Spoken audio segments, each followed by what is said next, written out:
Hey, what's up? Sean here with Video Influencers, and I'm sitting with Chalene Johnson, who is a personal fitness authority, New York Times best-selling author, as well as really a business builder. Has built multiple successful brands and academies and things like that, and she's just crushing it in a lot of areas, has a lot of wisdom to share with us. Thanks. But specifically, too, she is crushing it with video. So hey, Chalene, thanks for being on the show. I'm happy to be here in my own home. It's great to be here in your gym, Yeah. and after this we're gonna be, I don't know, hitting the weights and stuff, and that'll be the first time for me. Be ready. So, okay. So hey, we're gonna be talking about how to build your influence and your income with video. Yeah. And first and foremost though, why don't you just kind of give a little bit of your background so that the audience could hear your story and how you ended up where you are today. Well, let me say this first, is my life, my purpose, and me being able to honor my family is because of video. Like video was the answer to my prayers. It really does allow me to honor what's important to me. But the funny thing is, when I first, the business that most people know me for is fitness infomercials. Yeah. And that developed from this company my husband and I built, where we were certifying fitness professionals, specifically instructors. And what we would do is we'd create these really cool routines and choreographed routines that went with music, and then I would create these workouts that instructors, kind of like the jazzercise model, they could watch the routine, they'd get the music, and everything was like kind of like all bundled and nice and neat and made life easy for them. And I knew I had this like cool workout, but the funny thing is, when I first launched the certification company for instructors, I would not be on video. Wow. Because I'm like, my classes are big, I've got people coming to my classes, I know I'm popular in my own little hometown, but just fear of judgment, I would put these routines together and then I would have other instructors in the videos because I didn't want anyone to like judge me. Wow. You know? Yeah. And it was by accident, I think someone didn't show up, that I had to be in one of the videos.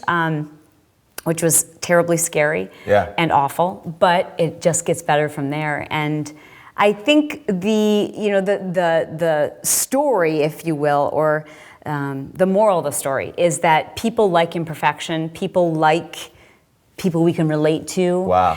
And so surprisingly, I think people connect with me because I'm just gonna be me. Yeah, you know? Authenticity. Yeah, and the better I get at being me, like the better the videos are. And I watch those early ones, I'm like, who am I trying to impersonate? That is so bad. Yeah. I can tell I'm like trying to impersonate someone, you know? Yeah. Like wasn't me, but, and that's really led to so many cool opportunities, businesses, and a lifestyle. Yeah, I love that. And you know, from what I've seen, you're using video in a lot of different ways. So you'd have a YouTube channel, you post Instagram videos on the different social media platforms. Of course, inside of your academies is video, you have training. What do you think, now your involvement, your story of getting into it, is really the importance for entrepreneurs these days and video creators to take it seriously? I mean, how important is video moving forward? Very, very important. Someone asked me recently, like, what's one skill you think, if someone wasn't going to college, what's one skill you think could serve them, you know, and be able to support their family? And I said, it's figuring out how to use video and social media. Wow. Because you can influence the world without ever having to leave. It's a level playing field. Someone who lives in, you know, small town in North Dakota can have the same kind of reach as someone who lives in Hollywood with your iPhone. Yeah. Like, number one, you've got to take it seriously. Number two, there are certain things you need to pay attention to. So it has evolved a little bit. There are things that we'll tolerate. We like imperfection, but there are certain things that make it pop. Yeah. And certain things that will make people tune out. Yeah, very good.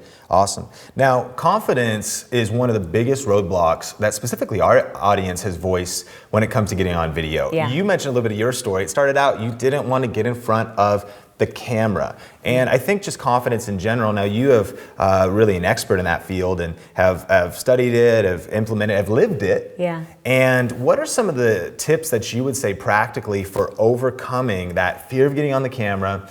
And I love what you said, you're you. I think that people struggle with tapping into their own voice. Yeah. And so how have you figured that out, to be yourself, to be present, to be vibrant on camera and break through with confidence? I think everybody, when they see a light go on, they get nervous, their mouth gets dry, they start to sweat, and they're like, I guess I better sit up properly and speak in my official video voice. And it's hard to be yourself because you're so thinking about, like, what am I supposed to look like? How am I supposed to be sitting? How am I supposed to be talking? What if I stumble over my words? That you can't be authentic when you're worried about so many dumb details. And I know it's easy to say, like, just be yourself.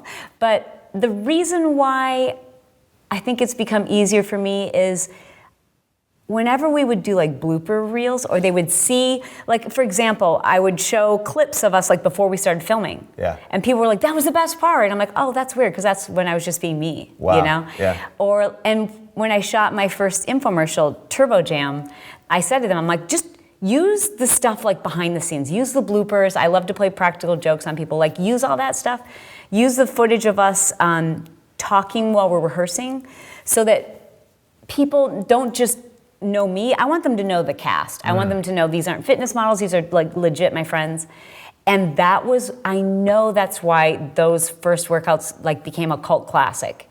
It was not because of the workouts. It was because of, like, you got to know who people were. Wow, yeah. That is awesome. And what are some of the big blocks, do you think, or maybe the first steps? And I've been listening to some of the content and that you've been putting out around your course, Courageous Confidence and Club. And what are some of the maybe quick hacks for confidence for people? Yeah. Literally, that's a question. They're like, how do I build my confidence? What are maybe the first steps you tell people to do? First thing you have to do is you have to stop calling yourself insecure, even in your own head, and calling yourself shy. Like, if you're saying to yourself, I am socially awkward and I'm really uncomfortable around people, and people look at me weird, and I don't like going to social settings because I know people are looking at me, those are the conversations you're having in your head.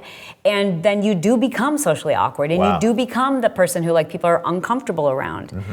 So I try to tell people, and I am an introvert, so I like people, but not, I don't like big groups, but I'm outgoing. So I tell people who would otherwise consider themselves shy to just pretend that you have to take care of everybody else who's there, even if it's somebody who seems like super confident and, you know, they've got this amazing career or success or whatever. Just pretend that you found out they are so nervous to meet you. Wow. They're so nervous to meet you. And if you think that way, then you'll naturally have a more relaxed vibe to you because you're gonna want them to relax. It's kind of like, we know how to do that with kids. Yeah. You know, someone goes, oh, this is my crazy child and this is our shy one.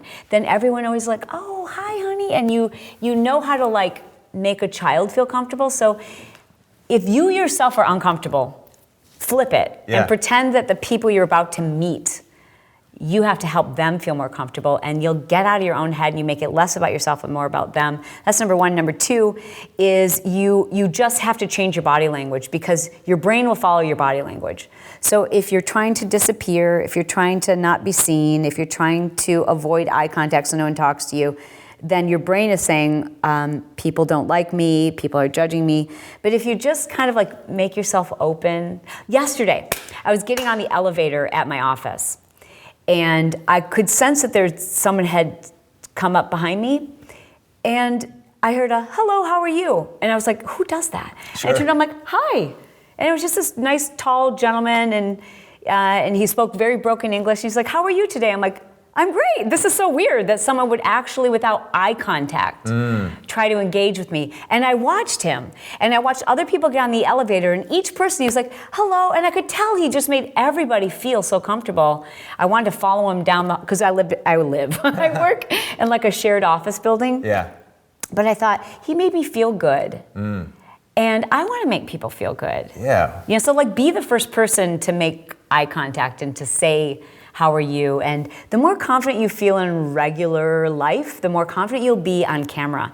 And when it comes to being on camera, you need to be exactly the person you are when the people who adore you are like, you are hysterical. I love spending time with you. Because that's what makes people attracted to you. Wow. It's not your video persona. Yeah, that is awesome. Now, one of the questions we get all the time is about how to use other social media platforms to promote, for our audience, really the main thing that they're trying to build a lot of times, and that's their YouTube channel. And so what would you say is your kind of philosophy and approach when it comes to promoting your main thing with social media? Well, my opinion is going to vary. I think a lot of people send their fans or followers on a goose egg chase. Is that the term? Goose egg hunt? I don't know. So, yeah. But so I'll watch a video on, this drives me crazy. And I think if it drives me crazy, it's driving other people crazy. So I always look at my own behavior first. If I'm on Instagram, I'm on Instagram. I'm not going over to YouTube until I'm done on Instagram. So don't ask me to. Good. That's my opinion. Okay. And so when I'm on Facebook, it makes me mad when I'm watching a video. I'm like, oh, cool, it's a recipe. And they started off and they're like, for the rest of the recipe, go to YouTube. I'm like, no, I'm on Facebook. Yeah. You shouldn't tease me like that. Very good. So, I know that there's a lot of marketers that say, do these teases where I'm like, no, I'm here and you just made me mad because I was expecting that. My personal opinion is give people where they are what they came for. And then don't send them someplace else other than your website. Yeah. I'm not going to tell you, hey guys, check me out. You're watching this video on Facebook, now go check me out on YouTube. And then on the YouTube video, I'm saying, now go check me out on Instagram. And then on Instagram, I'm saying, oh, by the way, go check out my website. Why do I have to go 5 different places? Yeah. Send me to your website. Take me to your mothership. I love that. So stay native and build the platform on the platform. So kind of build a tribe. And so maybe, would you call them micro tribes that maybe you might have some people that you only engage with one place? Or Probably. When do you maybe? I think that everyone has their kind of favorite platforms. And so what I've done in the last year, and this has changed, but I always changed based on my own behavior. And I started seeing that happening a lot. I would go to watch someone's video and they would say for the rest of it, I'm like, come on, I don't want it to be continued. Yeah. I'm here. Yeah. And so I wouldn't go see it. I'm sure it works to some extent, but I found that when I started loading videos organically to Facebook, organically to Instagram, organically to YouTube, that they would do much better. Wow. And I'm interacting with the community that's there. And as I'm sure you found, what will work on Facebook is kind of different from what will work on YouTube. Yeah. So rather than trying to fit a square peg into a round hole, I give YouTube what they want, I give Instagram what they want, and I give Facebook the stuff that works there. And right now I have 600,000, I don't know, maybe close to 700,000 followers on Facebook. Yeah. And they say that your engagement is about 6 to 10% organic reach on Facebook. Well, I can get 8 million reach. I don't even have a million followers. I can get 8 million reach with a 15-second video on Facebook. Wow. Now, if I share a link from my YouTube, blip, because Facebook doesn't want anyone to leave. That makes sense, yeah. So what I will suggest to people that they do is know what is working in that platform, pay attention. Yeah. And just dig into that platform. I don't think you need to be on 5 different platforms. I mean, I have a team, so I don't want people to think, does that mean I need to be on all these? No. Dig into one. Yes. And if that's YouTube, then dig in and know it and study everything that you're putting out there, all this inside information. You don't have to observe it. There's people like you who are experts in saying, we're going to tell you what's going on and how you can maximize this. Very good. Now, specifically though, what are your favorite platforms, if you maybe ranked them? Well, they're all, that's like saying, who's your favorite child? Okay. I love both my kids so much. I can tell you which ones I'm not that into yet. Okay. Twitter is it's cool, and Google Plus I don't have a presence there yet. I'm just being honest. Okay. I love Pinterest, but when it comes to video, I love Instagram because I have so many different accounts. So people think, oh, it's just the Chalene Johnson, but I have a bunch of different accounts, and they're all niches. Okay. The riches are in the niches. Yeah. And I also love Instagram because whenever I post a 15-second video, I save it to Dropbox, and then I upload it organically to Facebook, but I put a little Canva attachment at the end of it that ends up being a call to action for an opt-in or something I'm giving away. So I love Instagram for that reason. I love Facebook because video does really well for me there, and I love YouTube just because people tend to watch a longer video and they want to know really more about who you are. Yeah. When Facebook, I feel and Instagram, people are okay, I've got 15 seconds, you better wow me. Right. So probably, it could be different for people watching, but definitely Instagram, Facebook, YouTube could be a heavy 3 that they focus on. And specifically, I was just listening to a recent podcast on Build Your Tribe podcast, which is phenomenal. Thanks. People should listen to awesome. it. But you were talking about some new stuff you're going to be releasing about Instagram specifically. Now, you have an Instagram Academy, so you've already, really dug deep and really. I'm like Intel. I'm like Instagram FBI. I love it. Yeah. So you've already done that, but you said there's a lot of changes. There are. And you also said you're going to be releasing those soon. I'm hoping that we could get some of those changes first. Okay. So for those using Instagram and maybe reverse engineering they want to build whatever else that they want to do. What are some of the new things, and what is maybe an overall strategy or a few quick tips that they could start getting better results on Instagram? Okay, well, the first thing I think people need to be aware of is hashtags. Like, that's a big change. So Instagram recently, it used to be you could put a hashtag on an old photo and it would show up at the top of the search if someone, like, let's say, here's a true example. This is so bad, I can't believe I'm gonna admit this. Yeah. But it was over Christmas, and I saw all these moms like posting elf on a shelf. Yeah. And I thought, this is kind of funny. I wonder if I put elf on a shelf, I use that hashtag over every photo and every video I've done in the last year. Like, just to be funny. Sure. And so I did it. I added that hashtag to like every single video and every single photo I've done. And then when you clicked on elf on the shelf, it was like me. Like all of your videos. So you're like dominating the hashtag. Yeah, but the moms did not think that was funny. Sure. It was like 11 o'clock at night. They're like, I don't care who you are or who you think you are, but I am trying to find ideas right now. It's 11 o'clock at night, and I got to figure out what I'm going to do with this elf. And here you are. Like, and I was like, oh, sorry. So I deleted them because I felt bad for the moms. Sure. Now, you used to be able to do that. Now, your hashtag shows up in that search according to the time that you posted the original video. So if I posted this video, if you're following along, if I posted this video a year ago and I change out the hashtag today, it will still show up in the date-related chronological order. Makes sense. So that's why it's more important than ever to use good hashtags to start with. Yeah.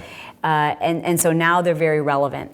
I would say this, don't use overly, like I won't use fitness, I won't use, eat healthy or anything too generic. I want to see that there's about 2,000 or less people using that hashtag, and they're very specific to who I'm looking for. So for example, I'm looking for someone who's building their business in social media. So rather than going social media, I'm going to use the hashtag of a seminar or an online event that people I know are doing like right now. And so they're using that hashtag right now because they're there, and I would like to be seen by them. Much more niche, much more specific. I love that. Other changes on Instagram are, I think, just to be aware of, video gets fewer likes on Instagram, but it doesn't mean it's getting lower engagement. So if it did, I wouldn't use it. I'm still using video, and it comes down to human behavior. So in order to get a video to play, right, and we do this. So think about your human behavior. You go like this and you're scrolling through your feed, and then you go, oh, that looks kind of interesting, which we decide based on looking at the thumbnail. So use a good thumbnail, use a captivating thumbnail. You can't yet create them and upload them yourself yet to Instagram, but I think that's coming because that just changed at Facebook, like YouTube. So we're thumbing through, and then we go, oh, that's an interesting video. Now you have to tap it to get it to start playing. Then you have to, most people have changed the settings so the music doesn't play automatically, so you have to tap it again to get the music to play. Now I've tapped it like 4 times. Sure. And now I've watched it, and you smile and you go, that was cool. But you forget, like, I gotta tap it again. So it literally takes like 6 taps almost to get a like. Yeah, that is frustrating. I've observed that, of course. It's frustrating, but you also should know that doesn't mean people aren't watching and engaging with it. So even though the likes might be lower, I still think it's the powerful medium to use. You can do voiceovers on those videos, you can make them from your phone, they're fast, they're 15 seconds, it forces you to be concise, and then that footage can be looped, it can be used on your Instagram, it can be, or on your Facebook or your YouTube, and I just think it's a really powerful way to connect with people. Very cool. And what exactly do you go into in the Academy? Instagram impact everything. Like, to start with, I want people to know that when you're looking at someone's Instagram page, their feed, I decide, like, a follow feels like it's a gift. It's kind of like, do I really want to follow this person? You know how it is. You're like, do I really have room to follow this person in my life? So we make a decision, and we pull out our phones, and we look at the photo or the video that was interesting. We're like, huh, okay. Who is this person, right? Is that what you do? And then what do you do? Absolutely. Then I go to their bio. Right, and you're looking at their whole page. So you're probably seeing like 2 lines of their last post. And you look at that and you go, is this person worth a follow? And if there's a theme, that's consistent with something we're looking for, we're going to follow. That's good. But if I went there because I saw this like super cool video of how to braid your hair. Yeah. And I'm like, that's cool. I wonder if they have more braiding videos. I go there and then it's like a picture of your dog. And then the next video is like you with your arm around someone you went to high school. Like none of that's interesting to me, and none of that is hair braiding. And then the next one's lunch. Yeah. So it's like I say, niche out your Instagram like nothing else. Like variety works on YouTube, variety works on Facebook. It does not work on Instagram. Interesting. Very That's why I have multiple accounts for each. Like I have a fashion account, I have a business account, I have like a couple of fitness accounts, I have a motivation account. They're all separate. Wow. Awesome. Well, that sounds very cool. And we'll, of course, post more info about that in the description and things like that. Now, when it comes to coming up with content, that can be a huge challenge for people because nowadays we're talking about Facebook, Instagram, YouTube. People have a blog. They're trying to create freemiums, as you describe, all these different things. And it can be overwhelming to try to come up with content. What are some of your tips for keeping things fresh and keeping things new and coming up with content ideas? Do you have any workflows and any things that have helped you get fresh content and good content? Yes. Well, I would say this, first of all, is especially for people who are just starting out, like don't get freaked out about all the platforms. Like seriously do 2 and do them deep and do the ones that you already like that platform a lot rather than just going there because you're like, everybody's on Pinterest, we better go. Like hang out and figure out where you like spending time because there's plenty of people there to reach. When it comes to content, I look at like what I'm geeked up about, like what I'm excited about and what I've just learned. So anything I've just learned, I can't help but tell everybody. So then what I do is I go to Google and I start to type in how to, whatever the word is, and I let it populate for me. And I just look at like, what is everybody else talking about? What myths do I need to dispel perhaps? And how do I want to put my own stamp on this? Rather than just going, I wonder if this is interesting to people, you should figure out if it is. And then for me personally, my methodology is I just share what I'm super excited about. And sometimes that might not be what people are asking for. But it's what I'm excited about, and I think that's part of my happiness. If I gave everyone what they wanted, I would still be making fitness videos every day. But I want to give people what they need. And that's awesome. So it's a balance. And so what's been your journey as far as, you mentioned you have a team now, so you have people helping with content. But what's been maybe, when it wasn't as much the case, maybe just some time-saving tips or, batching things together, or what did you do maybe early on to get it actually generated? Teach yourself the platforms, like if people are trying to figure out, things like that. A course. To take a course. I would, even today, the first hour and a half to 2 hours of my day is spent learning. Every day. So every day I try to learn from an expert, and whether that's a podcast or I'll do an online academy. And for me, I'm an audible learner, so I like to listen. I'll watch it, but then I want to re-listen to it just on an MP3. And that's it's such a time saver. It's like one little thing that you didn't know you could do, and someone shows you how to do it, and you're like, oh my gosh, my subscribers went way up. It's just huge. Like that, and I started investing before I could afford to, because I couldn't afford not to. And I just tell people, when you invest in business and personal development, the return is huge. And it's even more exponentially rewarding if you're the kind of person who actually implements. Because some people just like buy stuff to go, well, if I buy this, hopefully it'll work. Like if I buy this girl's workout videos and I don't do them, will I get fit? No. But if you actually implement, you'll have a huge return. That's awesome. Now, you coach a lot of students and help them with marketing, with social media, with these different arenas. And you also get to look at what they're doing. What are some of the biggest mistakes you've seen in content? You're like, okay, these are it. Like, stop doing this. Impersonating. Like they're impersonating someone else. Like, be the person you are when your friends are all hanging out and they're like, you're so funny, or whatever. Or just the person that people are attracted to, that's who you need to be. And don't try to impersonate other people. Do you. Be you times 2. Don't be afraid to be real. That's number 1, 2, 3, and 4. And then next I would say, you've got to use good audio. I mean, that was my big mistake. Good audio, and for women, this is legit. Like, it's not the same for dudes, sorry, but it is for women. You need good lighting. I hope this is good lighting. If it's not, you're dead. But you need good lighting because chicks check out chicks. Like we do, we're like, I can't listen to her. She's got bags under her eyes. Or what? It's like weird.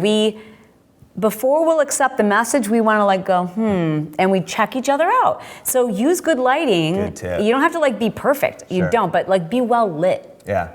And then you've got to use good audio because people will tolerate poor video quality, but they generally are turned off by poor audio. Very good tips. Now, people are creating content, they're watching video influencers because they want to learn how to break into and build their influence in specific platforms. And some of our audience is doing things like beauty videos, fashion videos, or they want to be YouTubers, so they're content creators on YouTube. But inevitably, those niches are pretty competitive.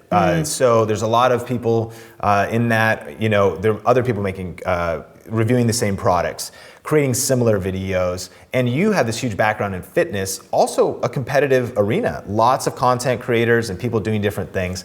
What's been some of your secrets to break through, maybe generally, but also in content, right? So if you're doing fitness videos and 1,000 other people and 1 million other people are, how do you stand out? Here's my tip, is to take what someone is doing outside of YouTube that you're like, that is super cool, and incorporate it into YouTube. So in other words, you look at your own niche and everybody's kind of doing the same thing. Yeah. And then you look at another niche, or maybe it's a TV show, or maybe it's a comedy show, or maybe it's another form of social media, and you're like, that was super captivating and cool, I'm gonna incorporate that. Wow. So for me, when it came to fitness, I think, to my knowledge, I'm one of the very first consumer videos where we used popular music, number one. Number two, where you saw reel, and we interviewed everybody who was in the cast, and you saw behind the scenes, and you saw bloopers. But that wasn't something I came up with. I saw that in other forms. Like, I loved seeing that in TV shows. And I loved getting to know people, like when I would watch documentaries. I'm like, I want this to kind of be docu-style, even though it's a fitness video. Yeah. And it works. So just look at what you like in other arenas and go, I wonder how I could incorporate that. Like whatever it is, like maybe it's filming from your car, or who knows, but there's something you're watching in another arena that you're like, you can stick that into YouTube and stand out. Yeah. Very, very cool. That's a weird place to go in this interview. Did your head go someplace? Well, it went somewhere. I'm reading a book by James Altucher, and he talks. He's so awesome. He's cool, huh? And then so crazy his wife, I believe, wrote a book called The Idea Machine as an extension. Yeah. And they use a term, and this is where it's a weird place to go, but it's called idea sex. Oh. And so it's about getting a lot of ideas, but it's this idea that if you put two together, and is that kind of what you're saying, where they say, if you have this list of ideas here and this list of ideas here, well, you put them together and they made a baby. And it's so true. You came up with something. That was weird. Was that weird? You still kept it PG. Yeah, okay, cool. Family show. Yeah. Yeah, but that's how his brain works too. And I love creative ideas, and I love stuff that's like, I don't know if this is gonna work, but let's try it. Yeah. And like this year we did a launch, and we decided to just kind of do it totally different. Like, let's do a webinar launch, because I like webinars. Yeah. And it was our most successful launch to date. Wow. And it was so much less stress. Lightning round, lightning round.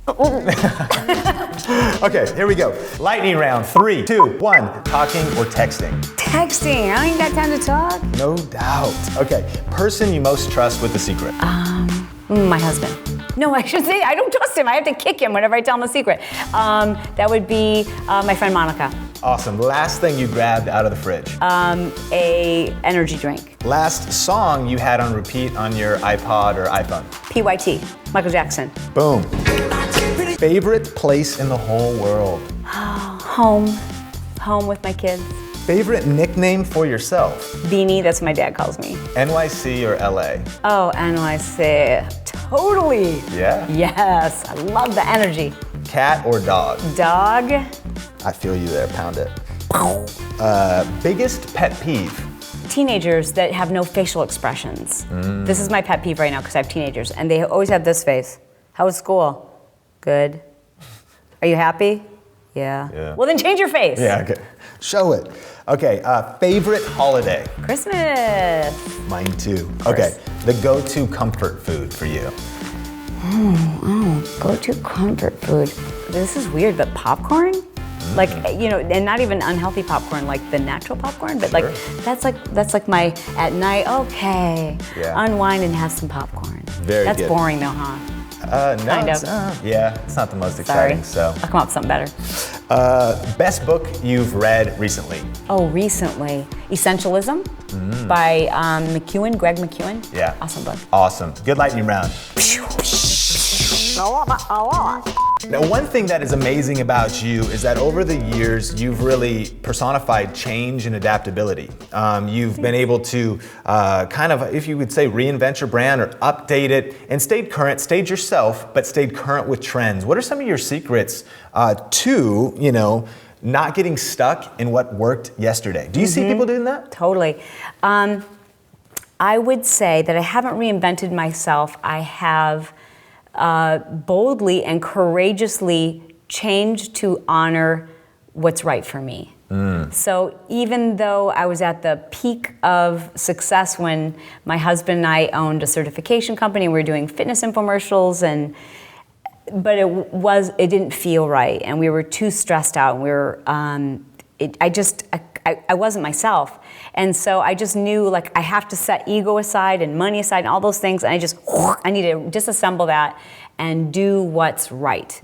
So my only guiding principle is to do what's right for me right now. What's right for me and what's right for my family, and I don't worry about too many other people outside of that small circle. And that has served me. And my faith is the guiding principle that allows me to do that. And I think I'm just rewarded. I'm blessed, I guess you could say, when I do that, even when it's scary, when people are like, you're going to say no to what? And I'm like, because it doesn't honor my family. It doesn't allow me to live the life I want to live.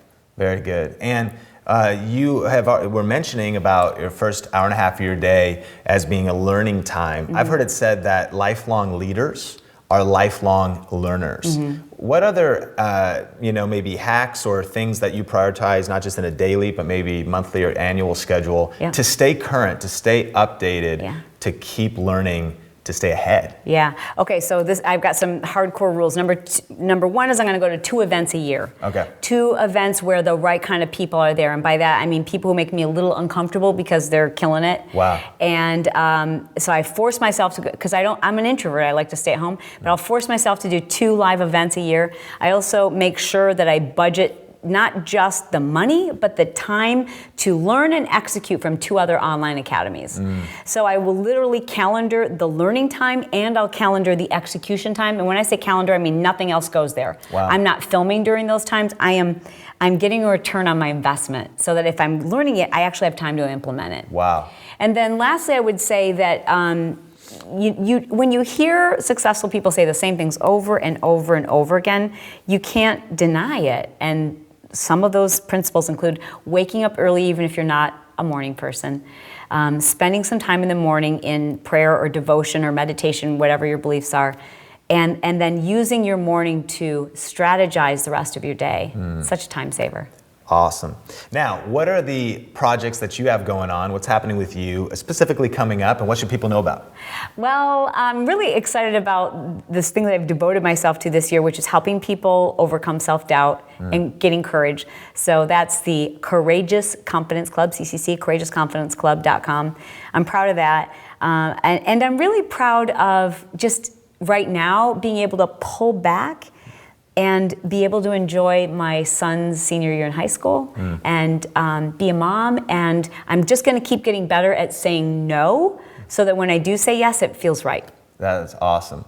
And where can people connect with you? And so, of course, we'll post everything that you're doing and any kind of bonus information in the YouTube description and the blog post, but I'd say the ultimate broad way, strokes. Yeah, I'd say ChaleneJohnson.com, obviously the website. But I think if you just want more information about building a business and having a balanced life, it's my podcast shows. So I've got Build Your Tribe, which is for people who are building a business, and the Chalene Show, which is everything related to life. Man, fantastic. And lastly, what is your final parting thought to help people build their influence?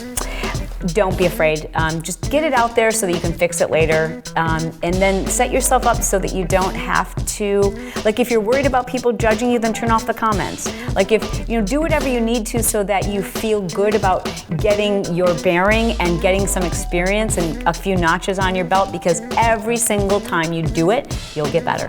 Love it. Thank you so much, Chalene. Thanks for being on the show. Oh. High five. Pound it. Video Influencers, helping you build your influence and your income with online video and YouTube. Take care, appreciate you, keep crushing it. Are we rolling? Yes. So I hope you guys really enjoyed that. Please be sure to leave a comment and don't forget to subscribe, #duh. This is where you get all the best information about how to influence people on video. And by the way, they do this super cool thing over there at videoinfluencers.net, N-E-T, which is super helpful to anyone who's trying to make an impact with your message. And that is give you the tips, the things that people aren't telling you you need to do with your videos in order to have them show up when someone's doing a search. This is how you get more subscribers, more people liking your videos. So by the way, don't forget to leave a like on this video as well as a comment and let us know what you thought, because this is a place to be if you're trying to influence people on video.